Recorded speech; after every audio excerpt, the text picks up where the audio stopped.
আইনগত ব্যবস্থা ডক্টর শফিকুর রহমানের অবমাননাকর মন্তব্যের জন্য প্রচলিত ফৌজদারি ও সাইবার আইনে দ্রুত বিচার নিশ্চিত করা। প্রকাশ্যে ক্ষমা প্রার্থনা, নারী সমাজকে হেয় করার দায়ে তাকে অবিলম্বে প্রকাশ্যে ও নিঃশর্ত ক্ষমা চাইতে বাধ্য করা। আচ্ছা, সবাইকে আমার পক্ষ থেকে সালাম। এবং আপনারা কষ্ট করে এই রমজানের আজকে রোজার দিনে আপনারা আসছেন, এটার জন্য আপনাদের সবাইকে আন্তরিক ধন্যবাদ।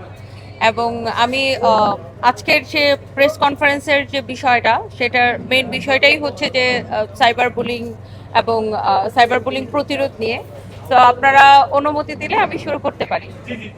আচ্ছা, আজকে হচ্ছে 19শে ফেব্রুয়ারি 2026, স্থানটা তো পুলিশ প্লাজা, ঢাকা, বাংলাদেশ।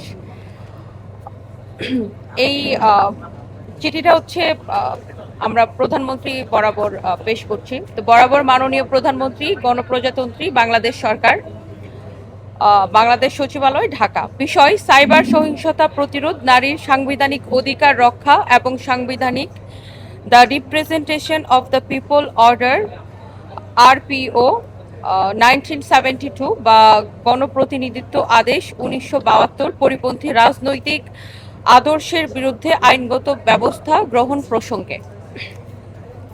জনাব, আমরা বাংলাদেশের সচেতন নাগরিক ও আইনজীবী সমাজের পক্ষ থেকে দেশের আইনের শাসন ও মানব মর্যাদা সমুন্নত রাখার লক্ষ্যে আপনার সদয় অবগতির জন্য এই চূড়ান্ত আবেদনপত্র পেশ করছি। আমাদের দাবিগুলো নিম্নরূপ: 1. সাংবিধানিক অধিকার লঙ্ঘন। গণপ্রজাতন্ত্রী বাংলাদেশের সংবিধানের অনুচ্ছেদ 27 অনুযায়ী সকল নাগরিক আইনের দৃষ্টিতে সমান।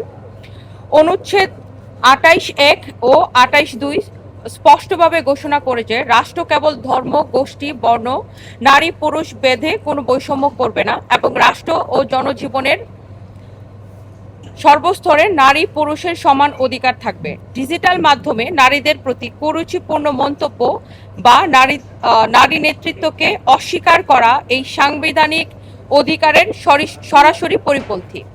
2. প্রচলিত আইনের প্রয়োগ। বাংলাদেশের প্রচলিত আইন অনুযায়ী নারীর মর্যাদা ক্ষুণ্ণ করা দণ্ডনীয় অপরাধ। দণ্ডবিধি 1860 ধারা 499, 500 ও 509 অনুযায়ী মানহানি এবং নারীর প্রতি অবমাননাকর শব্দ ব্যবহার শাস্তিযোগ্য। 3.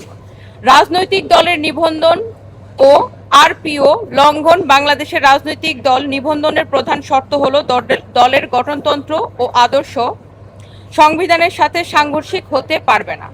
The representation of the people order RPO 1972 এর বিধান অনুযায়ী বাংলাদেশ জামাতে ইসলামীর আমির ডক্টর শফিকুর রহমান এবং দলটির শীর্ষ নেতৃবৃন্দ বিভিন্ন সময়, যেমন আল জাজিরায় দেওয়া সাক্ষাৎকার ও দলীয় দলিলে উল্লেখ করেছেন যে কোনো নারী রাষ্ট্রপ্রধান, প্রধানমন্ত্রী, রাষ্ট্রপতি, প্রধান বিচারপতি বা কোনো সংস্থার প্রধান হতে পারবে না। এছাড়া জামায়াতে ইসলামী বাংলাদেশের এটা ঘোষিত নীতিও। এই অবস্থান সংবিধানের অনুচ্ছেদ 27 ও 28-এর সরাসরি লঙ্ঘন। আরপিও অনুযায়ী কোনো দল যদি সংবিধানের মৌলিক কাঠামোর লিঙ্গ সমতা বিরুদ্ধে অবস্থান নেয়, তবে সে রাজনৈতিক দলের নিবন্ধন বাতিলযোগ্য।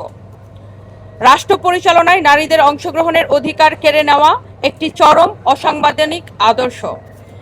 4. সুনির্দিষ্ট অভিযোগ: সম্প্রতি ডক্টর শফিকুর রহমান কর্তৃক নারীদের উদ্দেশ্যে প্রস্টিটিউট বা পতিতা শব্দ ব্যবহার এবং নারী নেতৃত্ব নিয়ে তাদের দলগত বিদ্বেষমূলক অবস্থান কেবল ব্যক্তিগত আক্রমণ নয়, বরং এটি বাংলাদেশের সমগ্র নারী সমাজের সাংবিধানিক অধিকার ও সম্ভ্রমের উপর সুপরিকল্পিত আঘাত। 5. আমাদের আইনি দাবি ও প্রত্যাশা: নারী সম্মান ও সাংবিধানিক অধিকার কোনো রাজনৈতিক আপোষের বিষয় হতে পারে না।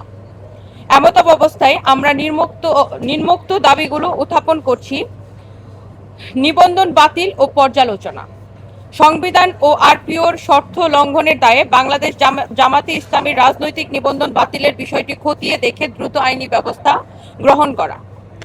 আইনগত ব্যবস্থা: ডক্টর শফিকুর রহমানের অবমাননাকর মন্তব্যের জন্য প্রচলিত ফৌজদারি ও সাইবার আইনে দ্রুত বিচার নিশ্চিত করা। প্রকাশ্যে ক্ষমা প্রার্থনা, নারী সমাজকে হেয় করার দায়ে তাকে অবিলম্বে প্রকাশ্যে ও নিঃশর্ত ক্ষমা প্রার্থনা ক্ষমা চাইতে বাধ্য করা। জিরো টলারেন্স নীতি, নারী বিদ্বেষমূলক বক্তব্যের বিরুদ্ধে রাষ্ট্রকে কঠোর আইনগত অবস্থান গ্রহণ করতে হবে। একটি গণতান্ত্রিক রাষ্ট্রের আইনের শাসন সবার জন্য সমানভাবে বলবৎ থাকতে হবে। আমরা আপনার নেতৃত্বে এমন একটি বাংলাদেশ প্রত্যাশা করি, সদয় বিবেচনার এবং প্রয়োজনীয় ব্যবস্থা গ্রহণের প্রত্যাশায়। বিনীত নিবেদক নীলা ইসরাফিল, আহ্বায়ক সচেতন নাগরিক সমাজ, এবং আমি সচেতন নাগরিক সমাজের পক্ষ থেকে সদস্য সচিব রুবায়েত ফাতেমা তনি। এবং অনুলিপিটা পৌঁছে যাবে মাননীয় প্রধান নির্বাচন কমিশনার, মাননীয় মন্ত্রী আইন ও বিচার ও সংসদ বিষয়ক মন্ত্রণালয়, মাননীয় মন্ত্রী স্বরাষ্ট্র মন্ত্রণালয়।